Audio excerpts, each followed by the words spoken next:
Hi, and welcome to the Kelly Kitley Podcast, America's Social Worker Unfiltered, where every week I have hopeful, honest, and deeply human conversations with changemakers. And today I am so excited to have the Sarah Spain, the unfuckable with woman who is an award-winning sports journalist who's been with ESPN for over 15 years. She is the host of the first and only daily podcast about women's sports called Good Game with Sarah Spain. She's also the co-author of Runs in the Family, an incredible true story of football, fatherhood, and belonging about Deland McCullough, running back coach for the Raiders. She is also a TV personality, activist, and speaker, and just an overall badass woman. Thank Thank you. you for being here today. I am so Yeah, thanks for excited having to me. chat. Um, so I heard about you last year because I had a meeting with iHeart and I had pitched them to partner, and they said, no, we're going to pass, Yeah. but watch Sarah Spain and what she's doing. Oh, And I have been watching everything you've been doing, and how you do a daily podcast is beyond me because a weekly podcast is a lot of work. So yeah. I am just a huge fangirl. Thank you. And that's so nice to hear nice things from my bosses. They're your number one fan for Love sure. that. But most importantly, can we talk about the Bears for just a second? Good Lord.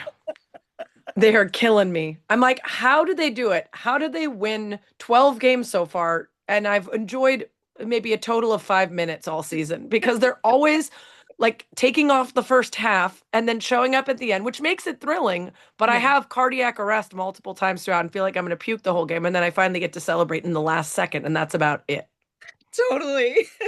And were you at this last weekend's game? No, I had Okay. just flown back from a work event in Florida. I was really tempted, and then I thought, you know what? Why don't you like be nice to yourself for once and let yourself sit on the couch and enjoy it instead of rushing from the airport to like get to the tailgate and get the gear and I'm kind of happy. I'm jealous of the celebration everyone had there, but that game was brutal. Like if you had had a camera on me, just half the time peeking through my fingers, pulling my hair out. One of my dogs came and sat directly on top of me because he thought I was going through a medical event. Like I just the stress Yeah. was overwhelming. Yeah. And I'm a mental health professional, and this podcast is about mental health I and know I was saying to my behavior. husband, I'm like, this is not okay. This is not good for me. Well, and as a Chicago native myself, 1985, I can still sing the Super Bowl shuffle and Yes, as a of 48-year-old course. woman. And I'm Yes. hoping we can do that again. Wouldn't that be But it nice? was, it was so fun. And to talk to somebody who, grew up in the Chicagoland area, it is just so Yeah. exciting. Um, but the reason I wanted to have you on the podcast, for some selfish reasons, but Yeah. also my audience is primarily middle-aged women who are Yeah. navigating sports with teenagers.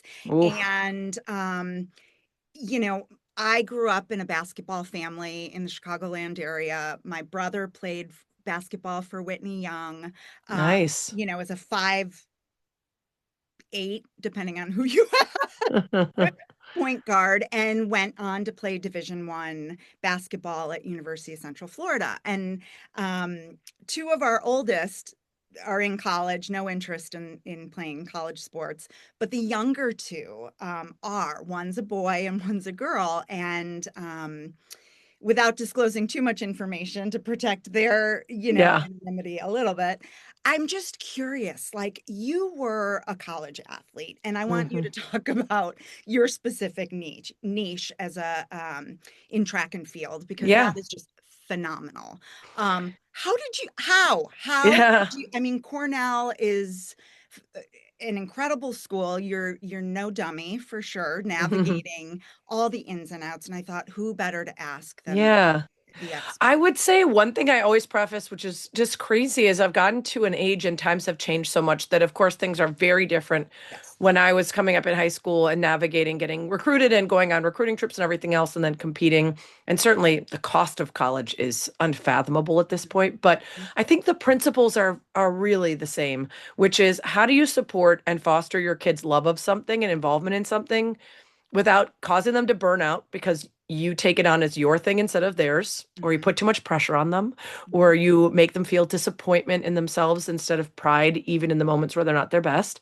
And then how do you figure out if it's serving your child in a way that, they want to continue and you want to support that? A lot of people, they love sports. They love what it gives them in terms of community and moving their body and everything Mhm. else, but they don't want to, at the collegiate level, particularly if they're at a tough academic school, put the pressure on themselves to balance everything. And understanding that about themselves is really good. I think you can ask the right questions about, do you want to stop for the right reasons? Or what are you worried about? Are you nervous about trying? Would you want to try it? And then if it doesn't work out, you can always quit. Like versus pressure because you think that they should want it, right? That's the number one thing. I went to college with a ton of really high achieving Ivy League students who also had to know incredible time management in Mhm. order to figure out how to get their studies done and play a sport track that's indoor outdoor. It's basically year round. Mhm. Um, and I showed up feeling a little nervous about getting the Ivy League education part down while also competing. And when I got there, I realized I had such a leg up because of my time management. I did three sports in high school, band and chorus.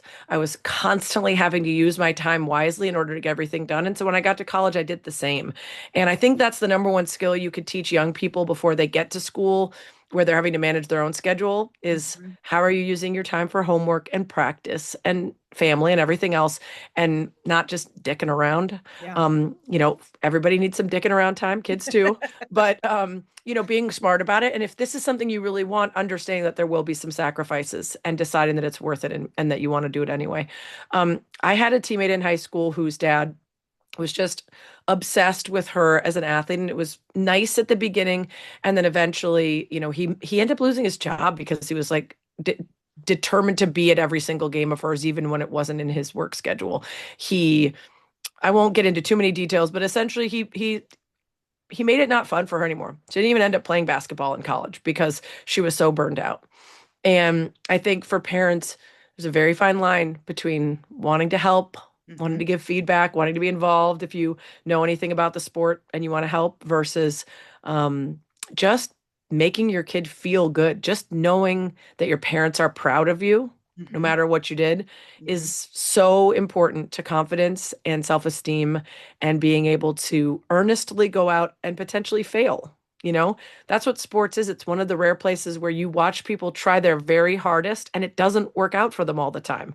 And that's something I've never really thought about until I became an adult and heard parents talking about their kids, Mhm. particularly when a non-athlete marries an athlete.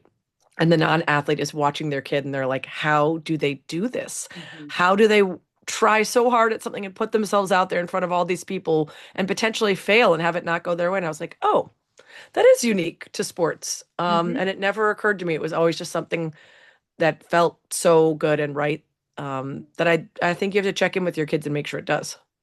Thank you so much for saying that. The piece about failing in sports is so important because sometimes, I mean, you've heard it with a lot of kids in hearing about the everybody wins a trophy Uh-huh. generation, and it's like Mm-hmm. it's okay to fail, and a Yeah. lot of times we come back stronger from it. But You I know, the analogy I heard that stuck with me more than anything, we used to talk about helicopter parents, which was yes. like the Hmm. hovering over, making sure everything was fine. Hmm. That's bad enough. But now it's the snowplow parent, which is I'm actually going to get out ahead of you before you even get there and clear a path. And like the idea that that's going to be what's best for your kids is so short-sighted. Hmm. And what you can learn from sports in terms of dealing with adversity, learning how to get better, taking criticism, and then improving as a result of it, failing and trying again repeatedly. All of that stuff later in life.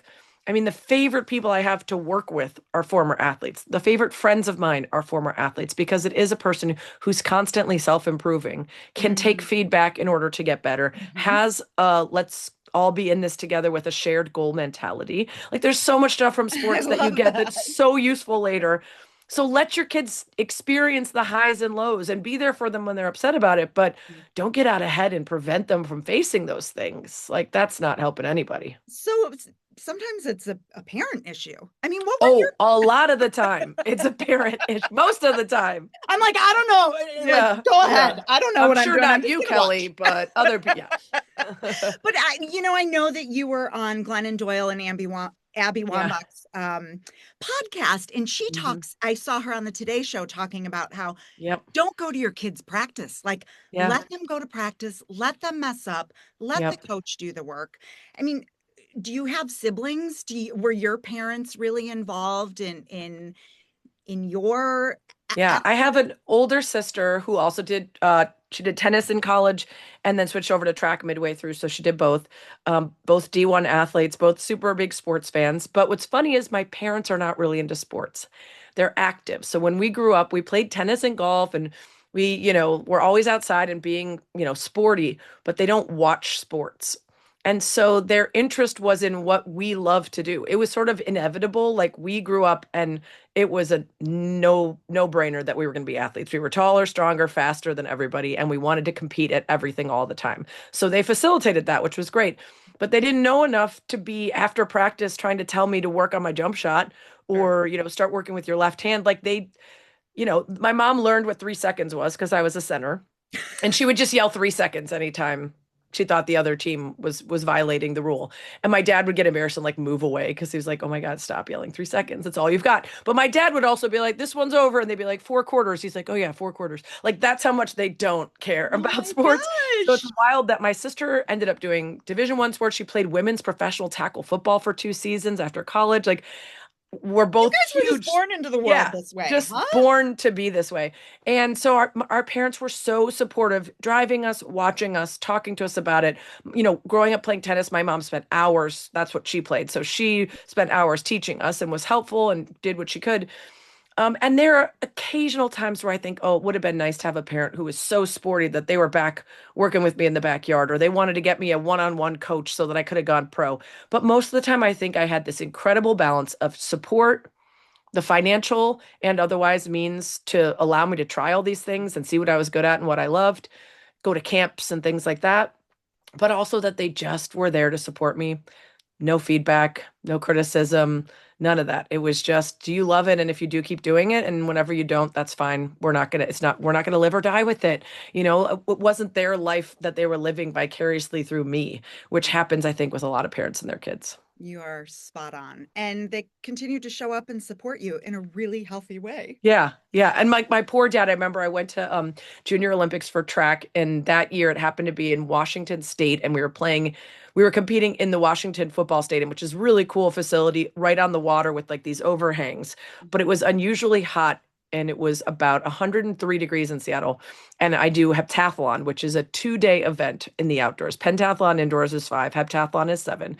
So for 2 straight days, my dad's just sitting in this searing heat so that I can like run, jump, wait 15 minutes, Mhm. run, jump. Like each event is mere seconds long. There's so much time in between them. There's all these other things going on. And that he was, there taking me and supporting me. So, yeah, I mean, I think there's also these incredible stories of parents, and you see the videos of them, and they stay after every day and they teach their kid how to be the greatest quarterback in the world or whatever. And that, of course, can happen. But every parent needs to be so brutally honest with themselves Mhm. about what the relationship is really like and how much of it is their kid seeking them out to work on things, their kid asking them for advice and tips versus unsolicited Yeah. involvement. Absolutely. And we come from a generation where, I mean, mental health was kind of on the cusp of, Hmm. people talking about it. Now, I think, I like to think we've come a long way, even though we Yeah, still have a long way to go. What was it like for you in college in terms of the mindset? And yeah. so much of, I think, even when I've come in to talk to kids and children athletes, it's like, what's your self-talk like? What are you Yeah. saying to yourself? Would you have a daily practice? That piece is so important too.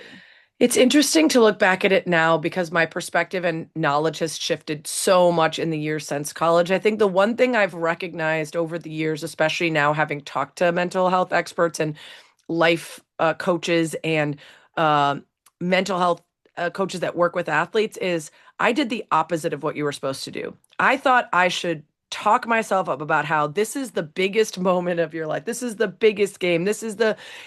and build it up as much as possible so that I could never say I like wasn't ready.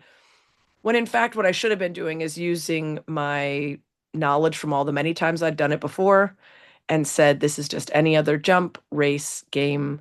You've been ready for it. You've been prepping for it. Just show up and do your thing. Don't overthink it. That kind of thing, which is what most of the experts say is like, don't get so wound up, so tight. Just show up and know you've put in the work.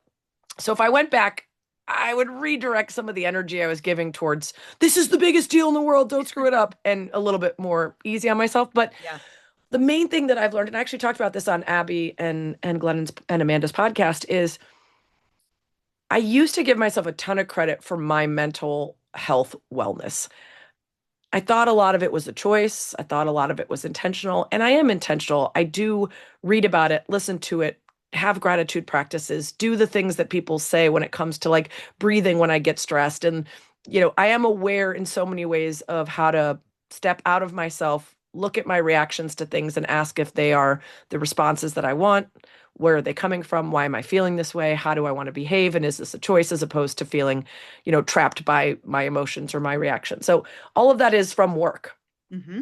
But back in the day, and even now, when I think about people who don't handle pressure the same way, who aren't good in the clutch, who struggle with the pressure of things, Mm-hmm. no part of me says it's their fault for not putting in the work. It's all, to me, a result of every part of your life that has led to who you are, whether that's way back with attachment theory from when you were a baby and you had no control over anything, to how your parents raised you, to who's around you. And I think my mental health privilege is the thing I'm most grateful now in life. The way my parents raised me, the childhood I had, the gift of my brain that Mm-hmm. doesn't get anxious and stressed and all those things and just handles things without me having to do that much is the biggest gift I could ever get. So now understanding that that's not my choice, Mm-hmm. I got lucky. Yeah, I don't And hear that very often. That teaching is my, amazing. yeah, teaching myself how to understand how other people might be feeling in a moment that isn't stressful for me and to be empathetic about it, and then how to be the best person in the room for other people who Mm-hmm. don't have that gift is like my goal now. Because I think I'm also much happier and life is much happier if I can see into why people are behaving in a way that isn't enjoyable and give them empathy for that instead of judgment. Like, oh, you're being a dick because you're freaking out, or you're having a bad day. And I'm going to tell myself a story about why, whether it's true or not, so that I have empathy for you instead of being frustrated that you're being unkind to the people around you or the waiter or the service staff or Mm-hmm. whatever it is, Mm-hmm. right? And so just deciding to try to better understand why people are the way they are, I think just makes you a nicer, kinder person. Mm. That's a simple life lesson. Yeah. Yeah. Everybody listening, try to apply that. I mean, you're so matter of fact. You're such a straight shooter. You feel super grounded. Yeah. And look, I know you've had hardship too. We all have. You had an injury. Hmm. How did you handle that? Yeah. It's funny. Sometimes I think about like, how there's people who, if something bad happens to them, they figure out how to make it like the story of Yeah. them. And you're like, or you could just like move on and find some things to be grateful and positive about and then lean into those. But no, they're going to just sit in the muck for as long Hmm. as they need to, right? And I thought about this because when I was growing up, I wanted to be like a Broadway singer or like a performer in some way. And I got nodes on my vocal cords and I had to get surgery for them. And that's why my voice is so kind of gritty. I have acid reflux. I have natural vocal cord like weakness. And so the dream of singing, was gone. I'm like, okay, that's not what I'm going to do, but I'm going to pivot to other things I'm good at. And I'm in track. I tear my Achilles.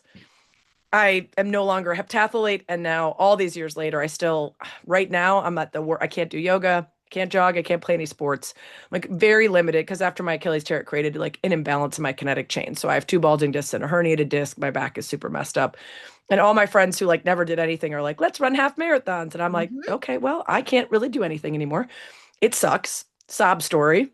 Oh But my you God, are another doing thing. things. You have your Another, calendar, your upper I body do. stuff, I'm and working out the things I'm allowed to do, walking and Inferno yeah, Pilates and trainer. But like again, sob story. Like I could be like, holy cow, this is my entire identity is being an athlete. yeah. And it is gone. I cannot play any sports. I got invited to play in Alex Morgan and Mia Hamm's celebrity soccer game. Like dream. I got invited to play in a celebrity basketball game. I'm like, I want to do all these things. I'm not allowed to do any of them. Uh-huh. Will anything change if I cry about it? Will my Achilles heal itself? Will my back get better? No. So what is my option? And that's the only way that I approach things is like give myself a moment to be sad about something. It's a valid feeling about Hmm. this thing I've lost. And then, am I doing as much as I can to get better, which I am, going to doctors, doing physical therapy, working out the best I can, so that eventually, maybe one day, medical miracles will be invented, my back will get fixed, and I'll get back to running and competing at things, maybe one day. And if not, I'm doing what I can do, and I'm grateful that my body still lets me do those things. Because there are people who would be grateful to go for a walk. There are people who would be grateful to be able to work out with a trainer or do Pilates. So that's the only way for me. It's like I used to be so insecure about how I looked, and I spent a lot of time thinking that I wouldn't make it in a business that had television, and particularly male-dominated business where Mhm. so much value is put into how you look. All the women I saw coming up, the very few that did sports were like Erin Andrews, and I'm like, I don't look like a supermodel. Right. And then I thought, okay, well, if I sit at home and think about how much I want to look like Heidi Klum all day, am I getting any closer to looking like Heidi Klum? And the answer is no. So stop ruminating on it and figure out how I can be the best at all the work that I do, the most prepared, the hardest working, showing up early, taking the things I am good at, and see where that takes me, because Mhm. that's going to be a lot more productive than just being sad about what I don't have. And that's just sort of like the approach to everything. So with the injury, it was, what can I still do? And how Mhm. do I, make good on the remaining body parts that function? But that is a choice because you're Yeah. absolutely right. You can't choose what happens, or, if somebody's struggling with mental health, you identify, you Yeah. accept, and then you're doing what I work with in therapy, cognitive behavioral therapy, Yeah. cognitive restructuring, changing Hmm. the behaviors. I mean, it seems like it just comes so natural to you, and seems like you own that too, and you have. Yeah.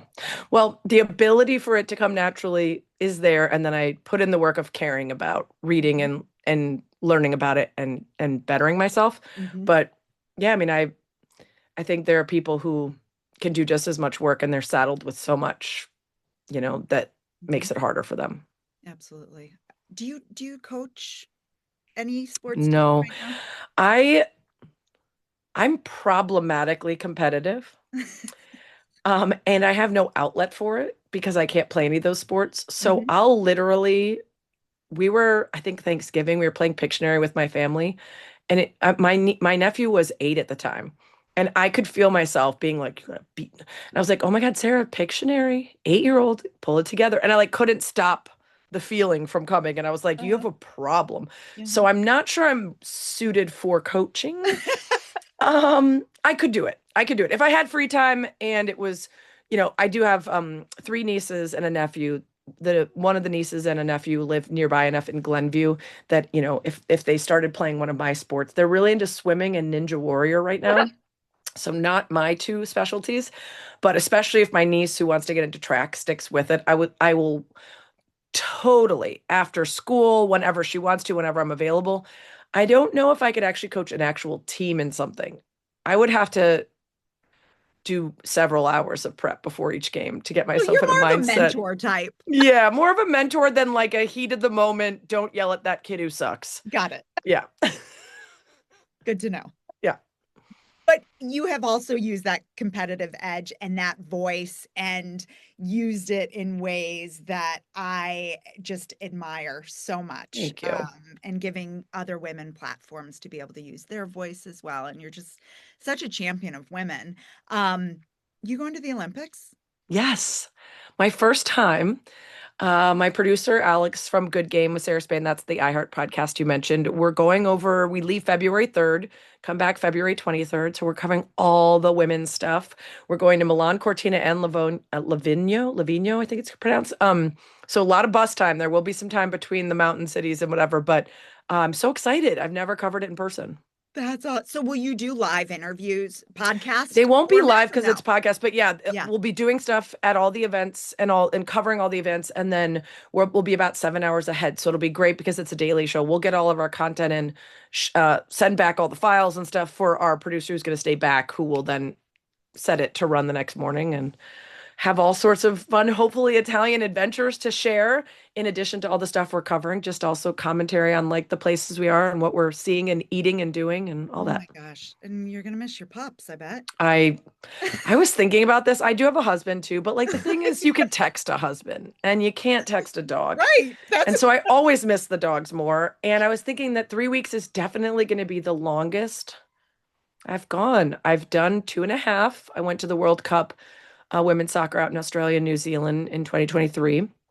And then my husband and I went on our honeymoon that was about 2 weeks, about 9 years ago. But this almost 3 weeks is going to be the longest from my pups. Doggy cam. Yes. Your FaceTime. husband can help FaceTime. facilitate a FaceTime. They haven't been good. I've seen some dogs where it seems like they really like know what's happening. My dogs don't know that I'm on the screen. It doesn't seem to it That's doesn't get through to yeah, them. same. We've Yeah. tried that in our house Yeah. too with Yeah. college kids. Doesn't Yeah. work so well. Yeah. And what industry is your husband in?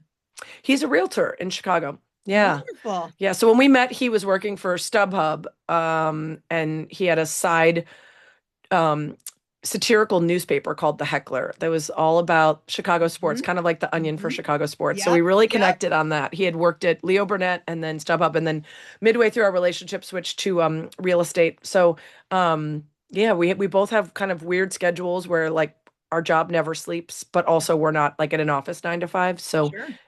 it works for us. I love it. Oh my, Yeah. well, and you guys balance each other out, I would Yeah. imagine, seemingly. Yes. Um, outside of people following you and listening to your podcast, I just want to plug this book, Oh, Runs in the Family. I got it from my Oak Park Library. love that. And it is just, I lost my dad last month, Oh, and I'm so sorry. thank you. Reading this and breaking generational traumas and the way that you tell this story and you and Deland Dealing. Yeah. co-wrote it. Yeah. Um, it is just for anybody who is struggling with any kind of adversity and looking for silver linings and hope and just a transformative experience. Like, Thank it is you. such a powerful book. Thank you for reading it. And it means a lot coming from you because there's a lot in the book about, like you said, ending cycles of trauma, Mhm, internal family systems, mhm, attachment theory. There's a lot of therapy driven sort of just psychology and understanding of things like epigenetics, which is how our DNA is actually impacted by the environments that we're in. So, like, what do we get from nature versus nurture? What do we learn from the families in which we grow up and the environments in which we grow up? And then how do we decide that some things are sort of immutable? And, me being tall and having brown hair is an inevitability, but how I behave or react in situations is not a given. I can choose if I want to react differently than my parents or their parents or their parents and what I want to pass on.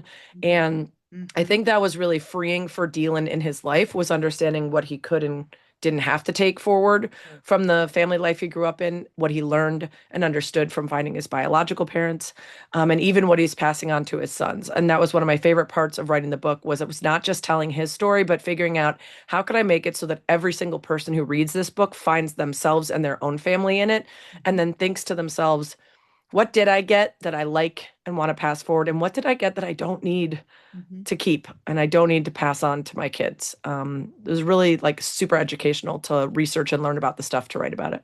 Oh, and that he found his birth The mom on twist, Facebook.